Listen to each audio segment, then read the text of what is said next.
Yo, halo. Kali ini saya mau unboxing dan bahas handphone gaming pada zamannya.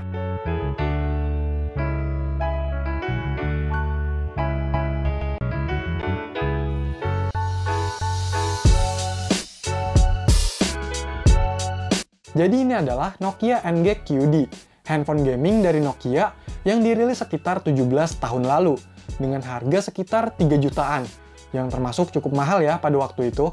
Dan ini saya beli dari Shopping, harganya 290.000 dengan kondisi bekas. Segitu masih termasuk murah lah. Dalam paket penjualannya, saya dapat unitnya, taruh dulu, terus dapat 2 baterai, kayaknya yang satu ini masih baru ya. Tipe baterainya ini BL6C, kapasitasnya 1070 mAh. Dan dapat charger atau adaptor warna putih ya.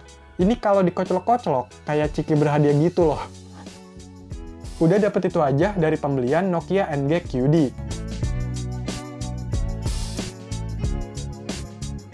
Lanjut, cek unitnya. Wih, masih diplastikin nih. Kayaknya dapet casing baru ya. Langsung kletek aja. Waduh, kok ikut lepas sih ini? Pasang lagi ya. Nah, gini. Maaf, kayaknya terlalu bersemangat nih. Oke, di bagian depannya ini ada layar berukuran 2,1 inch. Di atasnya, lah, kok ini tulisannya Royal? Harusnya Nokia ya. Kalau di bawah layar sih bener, N-Gag. Terus di bagian samping layarnya ini ada tombol-tombolnya atau keypad. Di bagian kanan ini lebih banyak angka dan ada earpiece ya. Sedangkan yang di kiri ada untuk menu, oke, navigasi arah, dan lain-lain. Di bagian samping kanan ada tombol power, di bagian bawah ada tempat untuk memorinya, kayak gini. Ini pakai tambahan gitu ya, bukan yang asli. Tapi ini kapasitasnya 1 GB. Lumayan gede loh buat seukuran N-Gag. Di bagian samping kiri ada mikrofon, di bagian atas ada lubang charger dan earphone. Nah, di bagian samping-samping ini harusnya ada pelindungnya ya, nggak kayak gini. Pelindungnya itu biasa disebut karet. Di bagian belakang ada tulisan N-Gag dan Royal, terus ada tombol untuk membuka back covernya. Coba dibuka. Wah, cukup serem nih dalamnya. Di sini ada slot untuk kartu SIM yang masih gede gitu ya ukurannya. Dan ada keterangan tipenya RH29 dengan model N-Gag QD. Ada IMEI-nya, dan ini buatan Finland. Wah, mantep nih. Lanjut, pasang baterainya. Oke, coba dinyalain, semoga bisa nyala. Yes, nyala.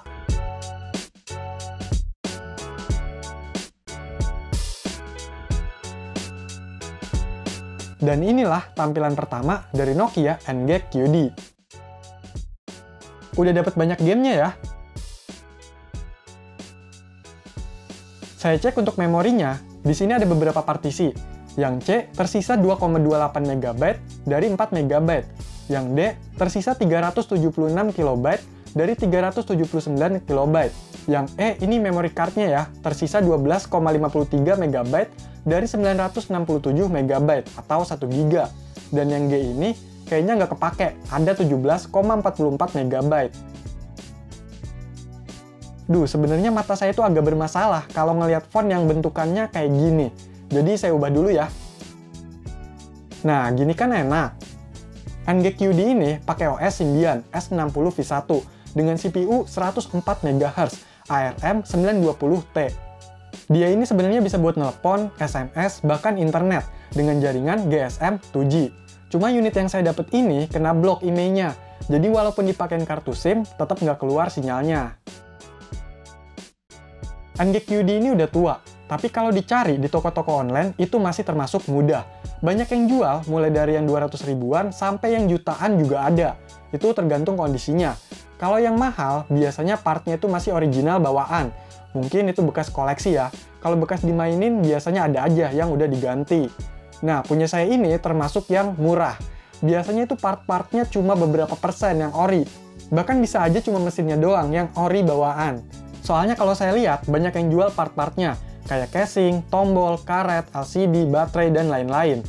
Nah, bedanya apa sih? Kalau yang masih ori itu, biasanya masih nyaman banget buat dimainin. Terutama di bagian casingnya yang kokoh, tombolnya yang masih empuk, enak buat ditekan, dan LCD-nya yang masih bagus. Sedangkan kalau yang murahan, atau yang udah banyak kanibalannya, kayak gini, itu yang saya rasa banyak kekurangannya. Pertama dari segi casingnya, yang ringkih, keretak-keretak gitu. Biasanya nggak ada karetnya juga. Dan yang paling ngeselin itu keypadnya. Keras bos, kadang harus ditekan yang dalam juga. Pokoknya kurang enak lah buat main game. Terlebih lagi, ada juga yang udah dapet kondisi oprekan. Jadi udah bisa pakai memori 1 GB kayak gini. Ini bisa jadi keunggulan juga sih, nggak repot-repot oprek lagi.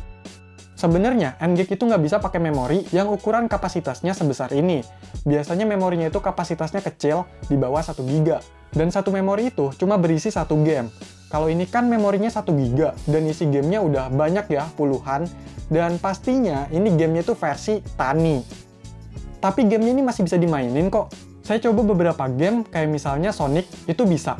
Cuma kok kerasa macet-macet ya? Udah tombolnya nggak enak, pas main juga macet-macet. Kemungkinan ini karena memorinya yang udah kurang bagus, dan ini kan versi oprekan ya, jadi agak bermasalah.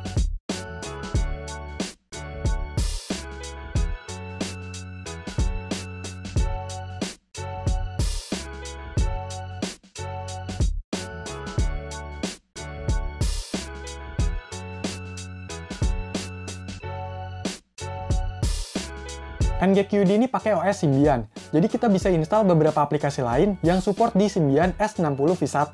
Contohnya saya coba install aplikasi emulator VBack berformat .sys, dan hasilnya bisa ya.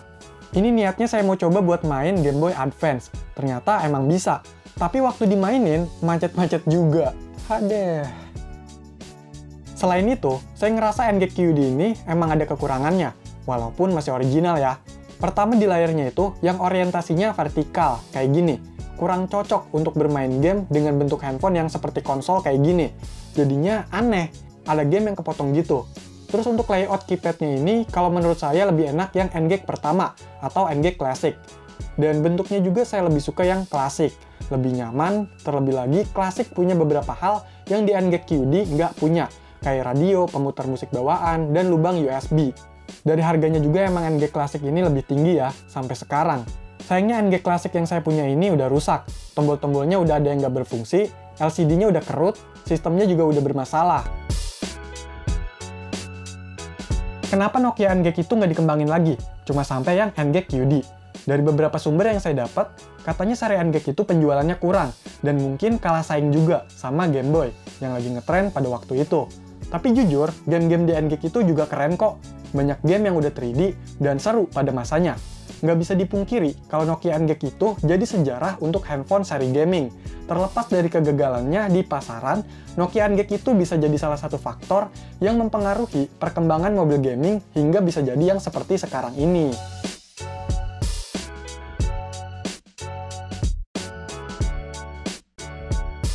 Oke, jadi itulah unboxing dan pembahasan Nokia NGEK QD versi murah ya, di tahun 2021. Kalau masih ada pertanyaan atau info tambahan, atau ada hal lain yang ingin dibahas, silakan komentar ya. Sekian video ini, semoga bermanfaat. Silakan di like, share, dan subscribe channel ini. Terima kasih.